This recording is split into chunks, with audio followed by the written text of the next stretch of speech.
예, 지금 저희 스튜디오에는 커머셜 부동산 전문가 중에 전문가시죠. 안드라스 윤 대표님 나와 계십니다. 안녕하십니까? 네, 안녕하세요. 네.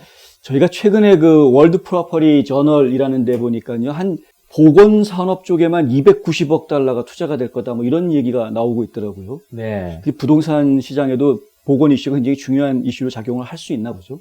실질적으로 지금 말씀하신 것이 바로 헬스케어 인더스트리입니다. 헬스케어 인더스트리. 근데 우리가 이제 비즈니스를 얘기하는 것이 아니고요. 커머셜 리얼 에스테이트 아니겠습니까? 그러니까 한마디로 건물이죠. 그러나 과연 테넌트가 누군지에 따라서 결정이 되어지는, 그러니까 한마디로 hospitals, 병원이나, 그리고 또 이제 이것이 여러 가지로 이렇게 분류가 되는데, 우리가 healthcare industry를 얘기를 하자면 잘 아시다시피 생명공학 쪽, 그러니까 바이오텍 있죠. 네. 요즘에 굉장히 떠오르고 있지 않습니까? 네. 그런 바이오텍이 들어가 있는 그런 건물들, 그리고 또 medical office buildings. 네. 제가 누누이 얘기를 했었지만, 네. doctor's office, 이런 부분이라든가, 그리고 또 한 가지, ambulatory service centers. 그러니까 이것이 다시 말해서, 병원이 아닌 이외의 건물에서 서저리를 하는.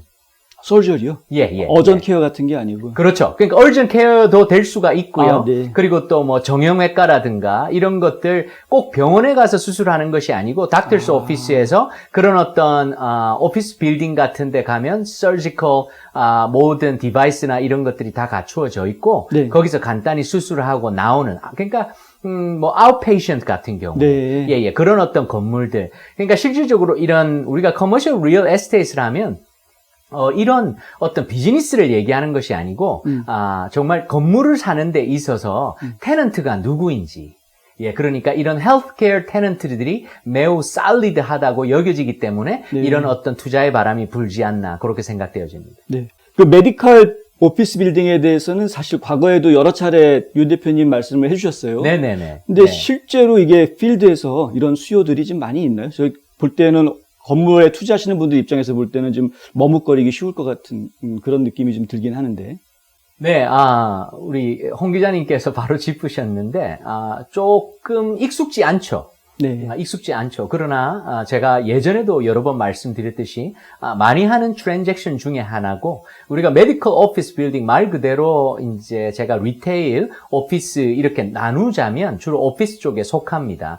그래서 이제 많은 투자분들이 이제 오피스 운영에 대한 두려움 그러니까 익숙지가 않은 거죠. 왜냐하면 리테일 같은 경우에는 익숙하고 그리고 어떻게 돌아가는 이런 상황에 대해서 잘 알고 있지만 이런 오피스라고 한다면 조금 우리가 생각하는 그런 큰 빌딩들 그리고 한 몇백 개씩 오피스들이 들어가 있는 어떤 그런 부분에 대한 부담감 이런 아마 이미지의 좀 차이점이 아닌가 저는 그렇게 생각합니다. 네. 그러나 거창하게 그렇게 얘기해 볼 필요도 없이 사실상 어느 정도의 사이즈를 가지고 그 안에 한 몇십 개나 아니면 수 개의 그런 어떤 닥터스 오피스 들어가 있는 이런 물건들도 바로 메디컬 오피스 빌딩에 속하거든요. 네. 그리고 가격대도 꼭 10 밀리언이 넘어가는 그런 것들만 있는 것이 아니라 얼마든지 2 밀리언에서 5 밀리언까지도 충분히 가능한 어떤 이런 오피스들입니다. 그렇기 네. 때문에 이게 조금 익숙지 않아서 그렇지 상당히 괜찮고 투자에 대한 수요도 엄청납니다. 제가 몇 가지 장점에 대해서 좀 말씀을 드리자면요. 네네. 우리가 알듯이 리테일 같은 경우에는 로케이션이 얼마나 중요합니까? 그죠? 아무래도 길을 가다가 트래픽이 많은 곳, 특히나 네. 사거리들이 정말 가격대가 세죠. 네. 렌트도 정말 잘 들어와야 되고 어떤 이런 부분들이 있지만 오피스 같은 경우에는 실질적으로 그런 것들이 그렇게 큰 의미는 없습니다. 네. 아무래도 레퓨테이션 때문에 사람들이 찾아오는 것이거든요. 네. 그러니까 바이오텍이 들어가 있다. 이런 것들 굳이 하이 트래픽에 있을 필요도 없고요. 그렇죠. 그리고 우리가 닥터스 오피스도 닥터가 유명하면 거기에 따라서 수요는 당연히 들어가는 것이기 때문에 일단 건물의 퀄리티 그러니까 클래스에 의해서 주로 좀 결정되고 그런데 실질적으로 캡 레이트 자체가 매우 간단하게 정해져 있습니다. 네. 그러니까 그것을 보고 그 물건에 투자를 하는 거고 이것의 장점은 무엇이냐면 아무래도 헬스케어에 대한 수요겠죠. 네. 지금 뭐 상황이 힘들어지고 아니면 많은 어떤 경제 때문에 많은 분들이 과연 이런 테넌트들이 오래 버틸 수 있을까? 이런 걱정들을 많이 하시는데 지금 헬스케어에 대한 수요는 상당하거든요. 네. 경제가 아무리 어려울지라도 뭐 닥터를 찾아야 되는 상황은 어쩔 수 없는 부분이고 그렇죠. 그렇기 때문에 이것은 거의 맨데토리 비즈니스라고 이렇게 보시면 될 것 같습니다. 네, 잘 알겠습니다. 그렇다면은 그 진짜 수요만 잘 매치만 될 수 있다면 네. 그럼 정말 괜찮은 안정성 있는 투자가 될 것 같다라는 생각은 드는데요. 그렇죠. 예. 이쯤 되면은 그 헬스케어 이 수업 의료 보건 이런 부분들이 코로나 시대에서는 사실은 이제 떠오르는 새로운 커머셜 부동산 틈새 시장이라고 얘기를 해도 되는 건지. 예. 실질적으로 정말 그렇습니다. 우리가 지금 떠오르는 컨셉이 뭐냐면 essential business. 네. 너무도 잘 알고 있죠. 그래서 많은 투자자들이 essential business를 찾고 있습니다.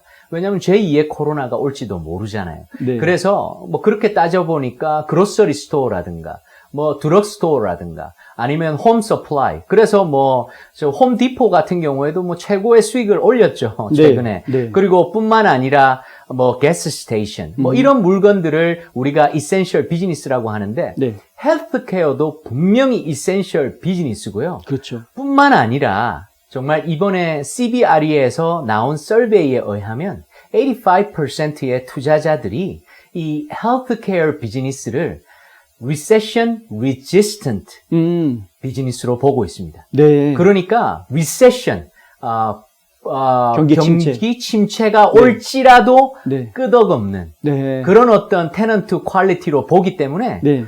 뭐 앞으로 상당히 수요가 많을 것으로 이렇게 예상되어지고요. 네네. 지금 현재도 제 클라이언트들 가운데 이것을 집중적으로 찾는 이런 클라이언트들이 다수입니다.